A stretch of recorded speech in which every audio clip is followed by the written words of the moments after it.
Alright, good evening everybody. I'm going to make another video about weird, healthful habits. And again, the idea is not to tell anybody what to do, God forbid, because, there's a really funny,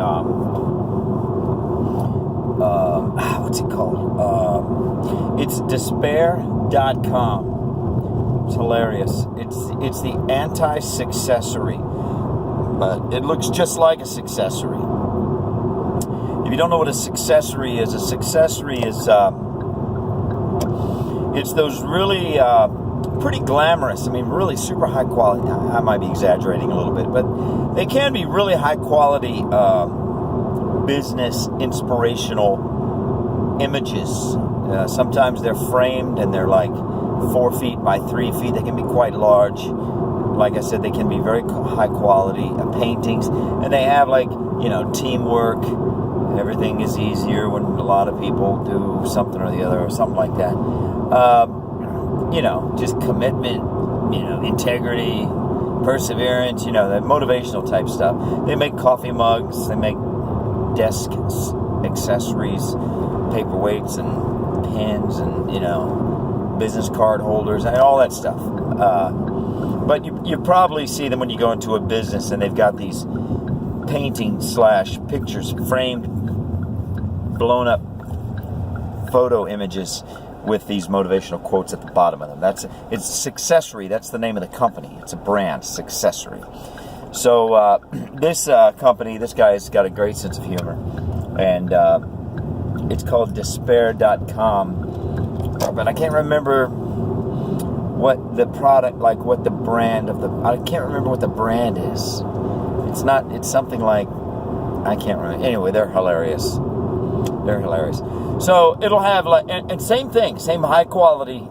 So it's really funny. You don't even know that you're looking at a satirical piece of art until you really stand there and read it and think about it, and then it hits you. Oh wait, this is supposed to be a joke, because you won't know otherwise. So.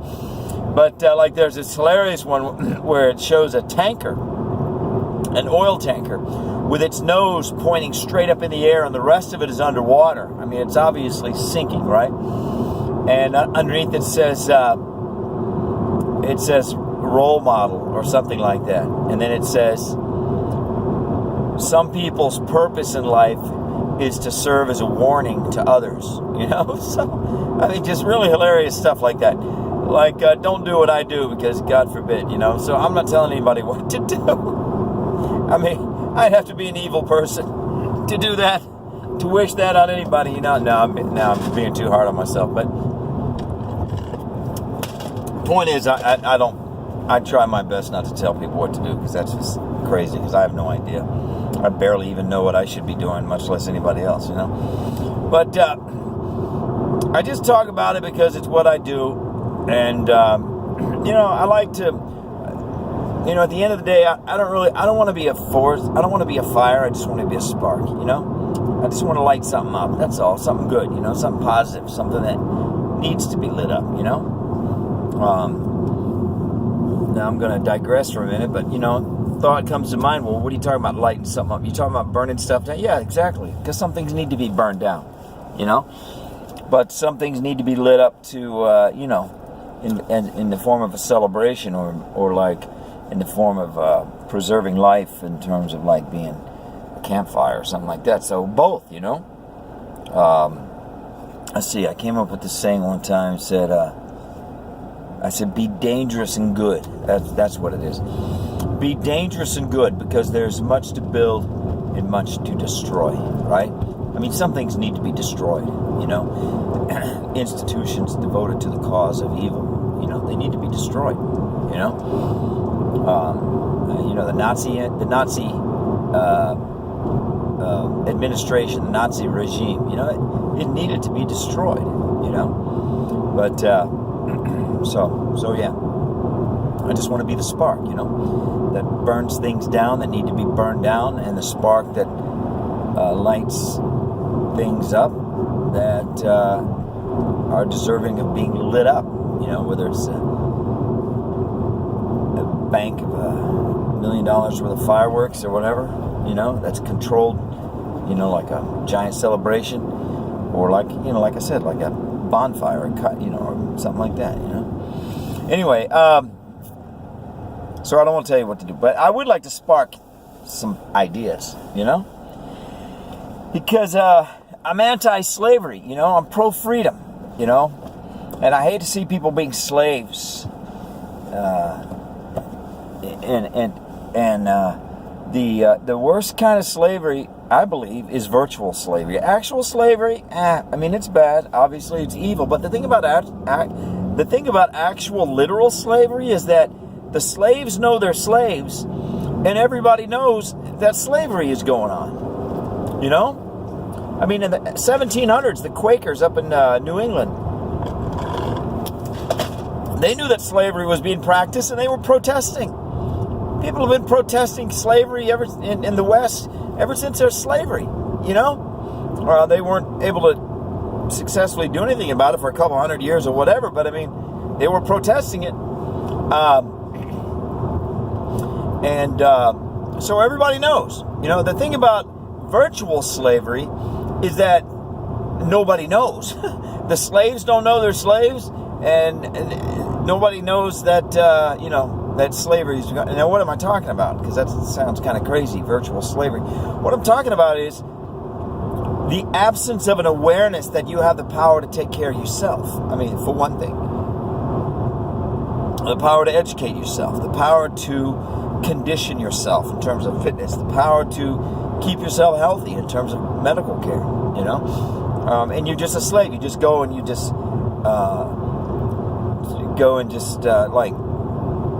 shuffle into a doctor's office and just sit there like a lemming that's just following, and lemming's not a good metaphor, but you just sit there and you just listen. Okay, and then somebody says follow doctor's orders. You're a slave. You're just a slave to a system that is exploiting you, and it might not be exploitation to a high degree, but it is exploitation.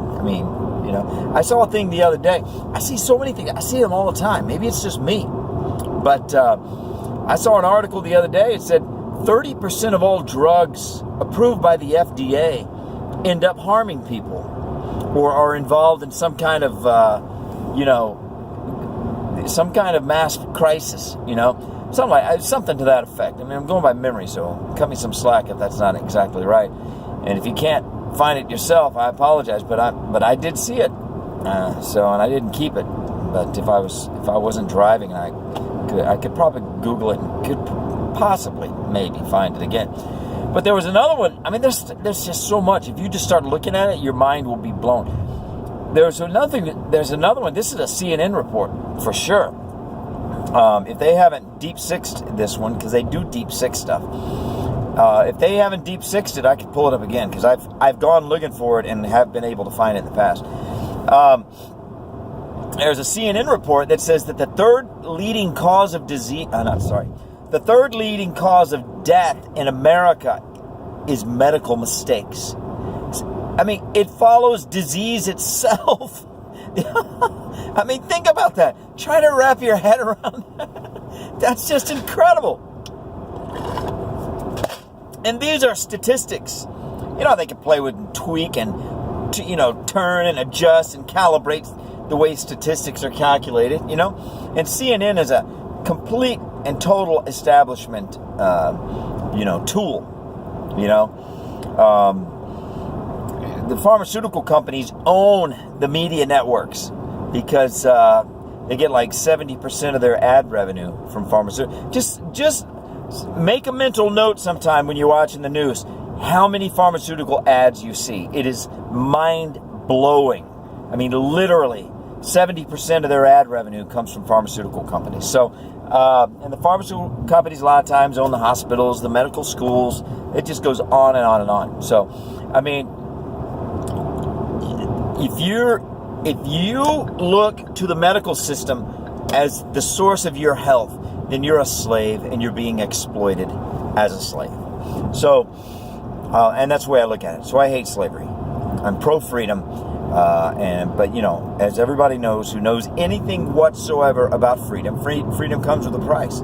It comes with a price for those who earn it, and it comes with a price for those who keep it. And if you want to keep your freedom, well, then the price you have to pay is you have to have a mind towards ever-increasing self-reliance and local interdependence and personal independence, an ever-increasing emphasis and ability on those things with each passing day.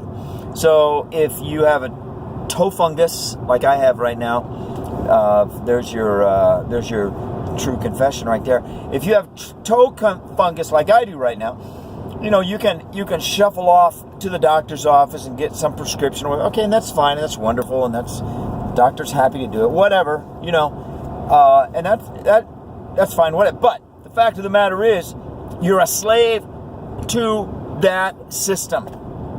For something that you can heal yourself, you just go to your kitchen cabinet and take out. I'll tell you my experience. Maybe I won't even talk about what I intended to talk about. I might just get off on this toe fungus rant here for a minute. Okay, so toe fungus is notoriously persistent. Is that the right word I want to use? Persistent? Notoriously stubborn. Stubborn is the word I want to use. Notoriously stubborn. Even prescription medication sometimes doesn't cure toe fungus. I mean, it's a stubborn condition. So I was trying all kinds of stuff. Oregano oil, tea tree oil, peppermint oil, what else? Turmeric and coconut oil, type of solution, and yada, yada, yada. I mean, I was trying it. Nothing was touching it, man. I mean, maybe a little bit, of improvement here and there, but overall, no, nothing. So, finally, I'm getting desperate because it itches, it's ugly, it's a pain, and then you're worried about it spreading. I mean, no, I got to get this resolved, And, so finally, I'm like, dude, I'm just going to soak my foot in some vinegar, ACV, and I'm just going to throw some turmeric in there for the heck of it because I'm turmeric crazy right now. And so yeah, I did that, stained my foot yellow. I look like a zombie. People see me with no shoes on. They're like, oh my gosh, you look like your foot's about to fall off. Well, no, it's just stained yellow with turmeric. But anyway, boom. I did it one time, boom. I'm talking like 150% improved. It was amazing. So I did it. I'm naturally like slothful and lazy. I don't like to do things, I just like to watch YouTube videos and watch The Office. I mean, I'm just naturally. So I should have done it like 3 nights in a row, to be honest with you. But it was so effective. I was just hopeful that would be it. Now, about 3 weeks later, I could feel it like every day. After about 3 or 4 days of basically being perfect, I could feel it getting a little bit worse, a little bit worse, a little bit worse. By a little bit worse, I mean a little bit itchy, red, irritated, that kind of thing. So, so I knew I should have done it 2-3 nights in a row, right? But like I said, I'm naturally lazy, so I did. So about 2 weeks later, I'm fine. Okay, I got to do this again. I did it again. Boom, took care of it again. So I might have 2-3 days after that, I might have finally got a little smart and had a little grown-up moment and said, I need to do this even though it's not urgent. That's the definition of being a grown-up, is when you do things that are not urgent. In other words, you're proactive as opposed to reactive, right? That's what being a grown-up is all about, and that's what somebody told me one time. I don't know.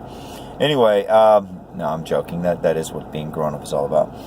But so I did it. I might have done it again. So I'm talking 3 treatments, and it's just done. Now, you could make the argument that all that other stuff I was doing weakened the fungus, the infection. You could make that argument. And I think there would be some validity to that argument. I would lend some credibility to that argument, regardless, whatever. But that's my point. I mean, I know people that had toe fungus. They go to the doctor, and they're struggling with this thing, for this one person in particular, for 2 years. I mean, so I'm not saying doctors bad. I'm just saying, what am I saying? I'm saying that personal independence, local interdependence, And I forgot what the other thing I said was. Personal independence, local interdependence, and something else. I mean, those things are good.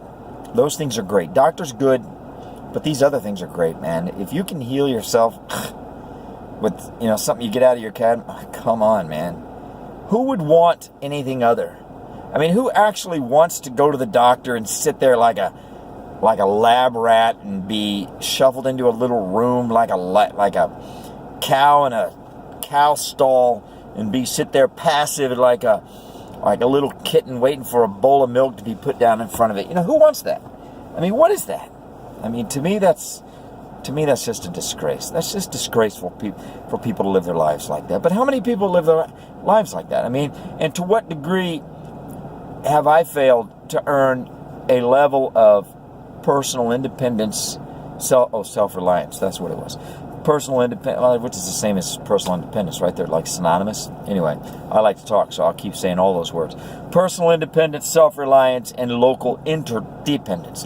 By local interdependence, I mean like we're independent upon each other. Not only are we strong individually, but we lend strength to each other. And by each other, I mean locally, like our friends, our colleagues, our fellow church members, our neighbors, our family. That's what I mean by local interdependence. I mean, people right around you that you deal with every day. We share knowledge. We get the hive mind. We have a healthy hive because we're sharing knowledge. We're building each other up, And does that mean you're never going to have to go to the doctor? Of course not. That's crazy, right? I mean, but, it might be 20 years since I've been to the doctor. I don't know how long it's been. I don't think about it. I don't care. God help me if I ever have to go. It's going to be like a traumatic event in my life. I'm probably going to break out into an anxiety attack. It's going to be like, I don't know what, but it's going to be like doing something for the first time that you've never done before, and it seems weird and scary. So, anyway, so the toe fungus, that's what I was going to talk about. I mean, that's what I got off on. Now, this other thing, I'll just cover it real fast. I think it's interesting. I'm still a little bit curious about it. I just started it. It's a pretty cool story, really. I met a lady at work. I started talking about natural medicine with her, but I'm always a little skittish, a little shy, because some people actually get upset. Some people actually act like they're offended, and they're scared. It's like they're scared. It's not angry. Angry is a better. Some people actually get angry. They take personal offense to the fact that you question their approach to health. It's like, it really is idolatry. It really is. I mean, it's like a primitive person, you questioning or insulting their totem. That really is what it's like. I'm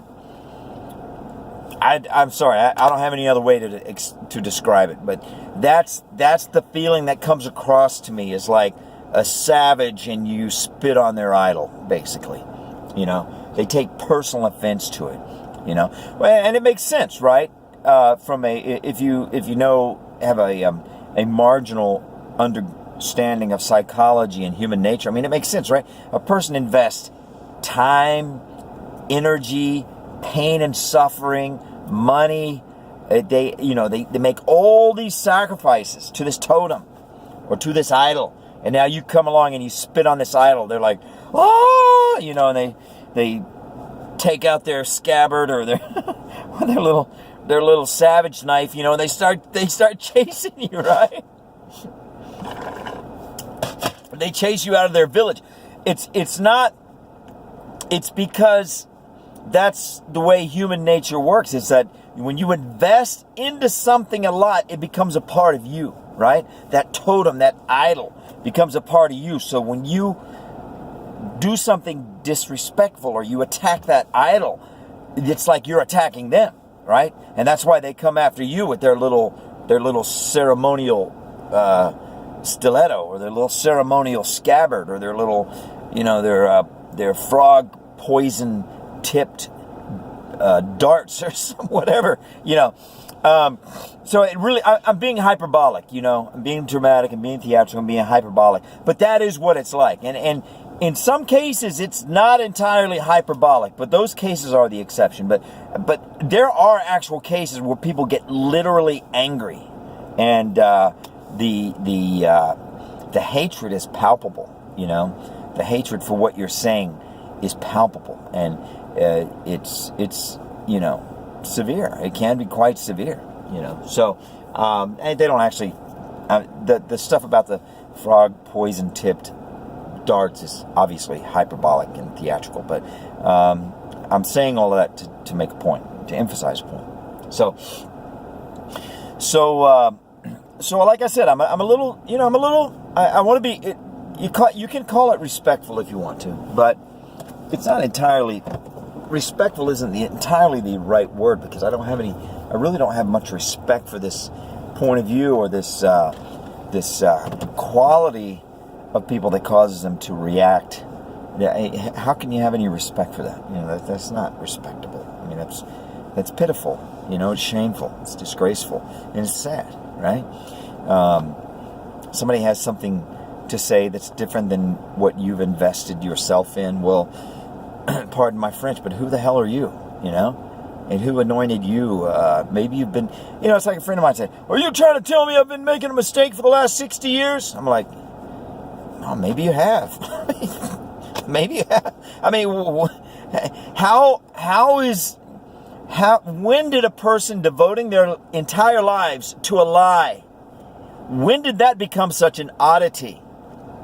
People do that all the time, constantly. Maybe you have.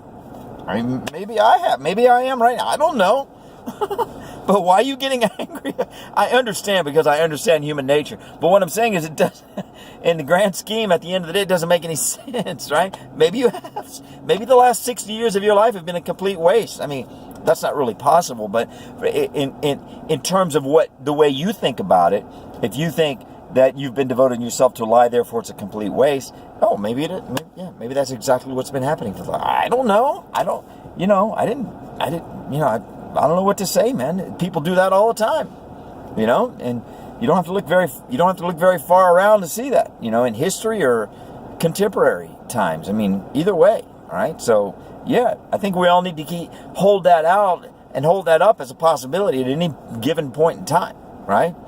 So, I mean, you're not a god. I'm not a god. It's like we're not guaranteed to be right. So, 10 years, 20 years, 60 years, 80 years, 100 years. Maybe you've made a lot of mistakes. Maybe most of it has been a mistake. I mean, it's possible. I mean, by the grace of God, right? I mean, it's not by our own super intelligence that we get by. It's not by our own super high morality. No, that doesn't save us. It's by the grace of God. That's what saves us. It's not, it's not this pride and this ego and this, speaking of frogs, this bloated toad, self-indulgent pride. That's not what saves us. It doesn't, no. So anyway, so I'm a little standoffish with this stuff. But so I just mentioned something about it, and she started talking about, for my entire life I had issues with my hair, right? And I tried everything, prescriptions and this and that and that and this and this and that and that. And she said, finally, somebody told me, don't ever put anything on your skin that you wouldn't put in your body, that you wouldn't eat, right? And she said, so I started washing my hair with apple cider vinegar and I think mayonnaise and eggs. I can't remember, to be honest with you. The only thing I can remember for sure is the apple cider vinegar, because I'm an apple cider vinegar freak. You can ask my kids. I'm crazy about it. They make fun of me. They're like, oh, you think it's a cure for everything. I'm like, well, it kind of is. I'm sorry. I mean, but it kind of is. Not everything, but a lot of, so many things that it's ridiculous. I mean, that's kind of what it is. But, so I said,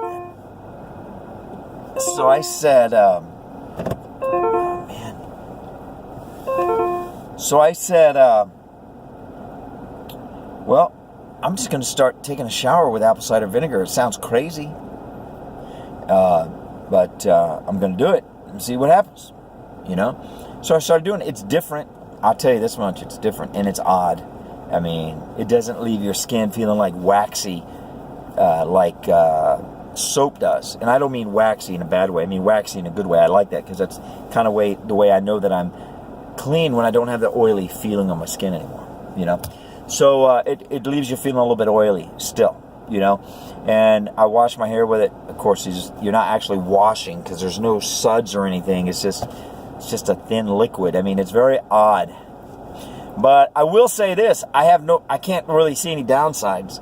In fact, I was working on the car last night and I was covered in grime and, you know, and usually under normal circumstances, I have to bathe myself twice to get all that grease and everything off. And so I was planning on doing that, but to my own amazement, I came clean.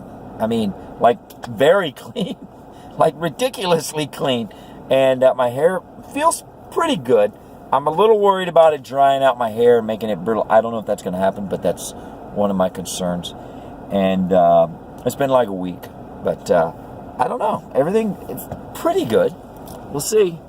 But that's the latest. That's the latest crazy, healthful thing that I'm trying. Maybe if I do have some issues with dryness, then I can try some coconut oil or something like that.